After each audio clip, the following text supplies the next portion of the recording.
जामदानी साड़ियों को लेकर आज हमारे संवाददाता ने सेव हैंडलूम संघ की संचालिका डॉ समता पांडेय से खास बातचीत की, जिसमें उन्होंने बताया कि जामदानी साड़ियां तांत नामक हथकरघे पर बनी बंगाल की प्रसिद्ध साड़ियां हैं, जो मुख्य रूप से मुलायम सूती वस्त्र से बनाई जाती हैं, पर अब इनका प्रयोग सिल्क और कॉटन सिल्क में भी होता है, जैसे कि Banarasi silk, Banarasi cotton, Venkatagiri silk और उप्पाड़ा सिल्क, जो कि आंध्र प्रदेश की हैं, उनमें भी होता है। उन्होंने बताया कि जामदानी एक ऐसी तकनीक है, इसमें ताने में बाना कुछ ऐसे बुना जाता है कि मुख्य पट धागे के अलावा एक अतिरिक्त पट धागा आरंभ से ही डाल दिया जाता है, जो आगे डिजाइन बनाने के काम आता है। यह धागा एक यू टर्न की तरफ प्रवेश करता है और हर बार डिजाइन खत्म होने पर ही यू टर्न का अंत होता है। मैम, ये जामदानी साड़ी होती क्या है और किस तरह से बनती है? बहुत ही अच्छा सवाल पूछा आपने। आज की जनरेशन को ये बताना बहुत ज़रूरी है कि एक्चुअली में जामदानी साड़ियाँ होती क्या है। जामदानी एक प्रकार की तकनीक है ये बंगाली साड़ी ही। बहुत सारी बंगाल हैंडलूम की साड़ियाँ जो कि बहुत ही शौक से पहनते रहे हैं हमारे देश के लोग, उनमें से ये भी एक साड़ी है जो थोड़ी महंगी होती है, क्योंकि इसको जो बुनने का तरीका होता है, जो तकनीक होती है, वो बड़ी ही कठिन होती है और इसमें बहुत ही बारीकी चाहिए होती है। किस तरह से बनती है ये?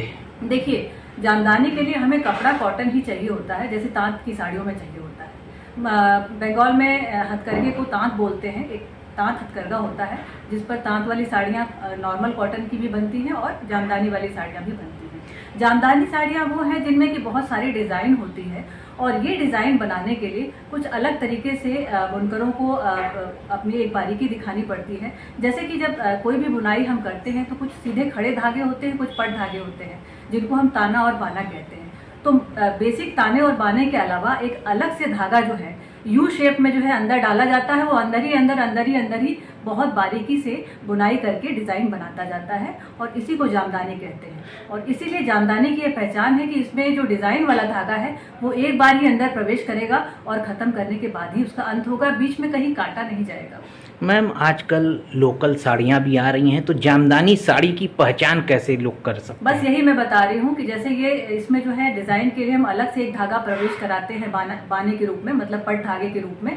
नॉर्मल पट धागे के अलावा एक धागा, अतिरिक्त धागा जो है वो बाना डालते हैं डिज़ाइन के लिए। ये जो डिज़ाइन वाला धागा होता है यू टर्न के रूप में प्रवेश करता है और इसका अंत होता है। बार बार टर्न करके ही ये डिज़ाइन बनाता है और इसका अंत होता है पूरी डिज़ाइन का अंत होने के बाद। तो अगर हम साड़ी को उल्टा करके देखें तो हमें पीछे यू टर्न वाली डिज़ाइन दिखाई पड़ेगी और कहीं भी धागों में कटिंग नहीं दिखाई पड़ेगी। शुरुआत में एक नया अतिरिक्त धागा प्रवेश कर रहा है और डिज़ाइन बनाता हुआ अंत में निकल जा रहा है। ये हमें क्लियर कट साड़ी के उल्टे साइड पर, रिवर्स साइड पर दिखाई पड़ता है। यही इसकी पहचान है। और कोई भी व्यक्ति जो कि जामदानी साड़ियों को एफोर्ड कर सकता है, उन्हें खरीदने की क्षमता रखता है, वो जब भी जाए तो दुकान पे सबसे पहले पलटकर साड़ी को चेक कर ले, नहीं तो वो दाम भी दे के चले आते हैं और नकली साड़ी पा जाते हैं। मैम, देखा जाए तो आप हैंडलूम बनारसी साड़ियों को बचाने के लिए विशेष अभियान भी चला रही हैं, लेकिन आज की जनरेशन जो है वो सिर्फ खास वेकेशन पे ही साड़ियाँ यूज करती हैं, उसके बाद नहीं। उनके लिए क्या कहेंगी? ये बहुत ही सही सवाल पूछा आपने और हर बार ही आप पूछते हैं, पर समझेंगी हमारा प्रयास व्यर्थ नहीं जा रहा है।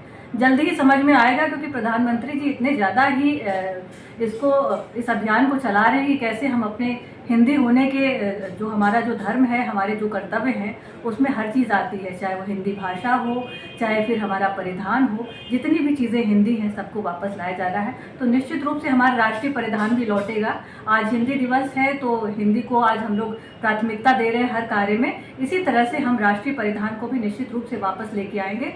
प्रधानमंत्री जी का भी अभियान सफल होगा और मेरा भी अभियान सफल होगा।